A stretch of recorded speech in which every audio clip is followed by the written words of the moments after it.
আসসালামু আলাইকুম সম্মানিত গায়েস। তো ডালপা যে রাস্তার কাজ চলতেছে বর্তমানে জালাল ভাই বাড়ির সামনে আছি। তো এখানে ব্রিজ ভাঙা হয়েছে, জায়গাটার অবস্থা খুবই ভয়ানক। আবার আমি শুনতে পেলাম রাস্তার কাজ নাকি বন্ধ। তো এখানে জালাল ভাই আছে, আমাদের স্বপন কাকা আছে, ওনাদের মুখ থেকে কিছু শুনবো। আসসালামু আলাইকুম। ওয়ালাইকুম সালাম। স্বপন কাকা, আমি শুনলাম নাকি এই রাস্তার কাজ কি কোনো চাঁদাবাজি চলতেছে নাকি? আসলে আমাদের এইটা হলো ডালপা ইসলাম জালাল ভাইয়ের বাড়ির সামনে, মুক্তিযোদ্ধা মালুমিয়ার বাড়ির সামনের এই রাস্তার কাজ, এবং ওইদিকেও একটা ব্রিজ, এবং জামগড়ের চেয়ারম্যানের বাড়ির মোড় থেকে আমাদের মাদ্রাসা পর্যন্ত এই রাস্তাটা 6 কোটি টাকার কথা শুনছি। এই রাস্তাটার একটা একটা ছিল, ব্রিজ ছিল, এটারে ভাঙ্গার পর এই জালাল ভাইয়ের বাড়ির এই বালু মাটি প্রায় অনেক টাকার কাটটা ওনার ডাইভিশন রাস্তা দিল যে আমাদের ব্রিজটা তারপর রাস্তা হয়ে যাক। কিন্তু ওনারা এই ডাইভিশন করার পর এটা বাদ দিয়ে আমরা আবার গ্রামবাসী প্রায় 3 লক্ষ টাকা খরচ করে গ্রামের মাঝখান থেকে একটা ডাইভিশন দিছি। আপনি আমাদের কথা শুনেন, ডাইভিশন দিছি, দেওয়ার পরেও ওনারা আমাদের রীতিমত কাজ করে নাই। ওই দিন আমি দেখছি আমার নিজ চোখে, এবং কুমিল্লার ইঞ্জিনিয়ার, আমাদের মুরাদনগর ইঞ্জিনিয়ার স্যার, 2 স্যার আসার পর আমাদেরকে জিজ্ঞাসাবাদ করছে এই পিলার ব্যাপারে এবং এই ব্রিজ ব্যাপারে।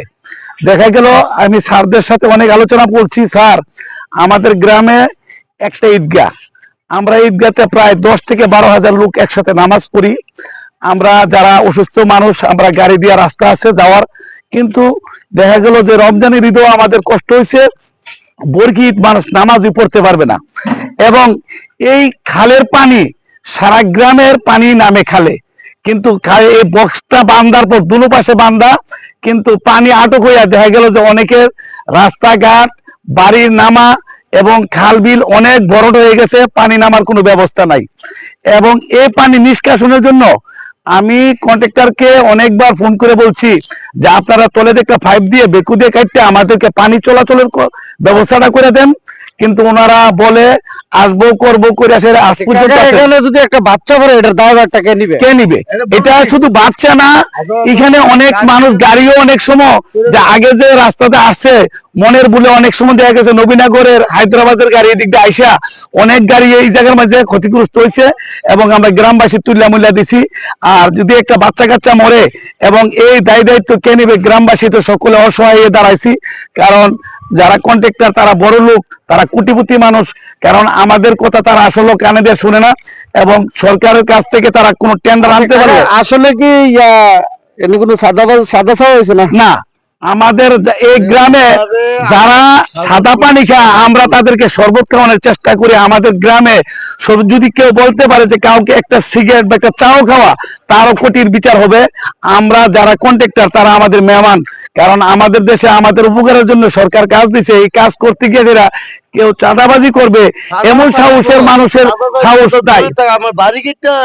আমরা তো তাদেরকে মেহমান হিসাবে আপ্যায়ন যা করার আমরা করি, কিন্তু আমরা এই কাজগুলি করার জন্য আমরা কতবার ওনাদেরকে অনুরোধ করতেছি যে দেখ, জালাল ভাইয়ের ক্ষতি বেশি, জালাল ভাইয়ের যে পরিমাণ, কারণ জালাল ভাই এই বক্সটা নিজে যদি না বানাই দিত, ওনারা এটা করলো, নইলে পানি আরো আটকে থাকতো গ্রামের।